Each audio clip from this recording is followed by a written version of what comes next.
যখন ভাবি তুমি সারা জীবনটা অন্ধকার, ঠিক তখনই কারেন্ট চলে আসে।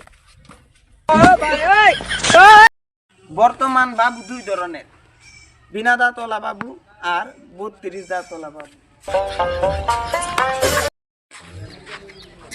আন্টিদেরকে বলছি মেয়েদের নামটা একটু ছোট করে রাখবেন, ছেলেদের হাত কাটতে সমস্যা হয়। আব্বুর সাথে গেছিলাম হাটে গরু কিনতে। দামাদামি করতে করতে শেষে একটু দূরে ছাগলের হাটে গিয়ে আব্বু আমাকে দেখায়া বলল, ভাই পাল্টাপাল্টি করবেন?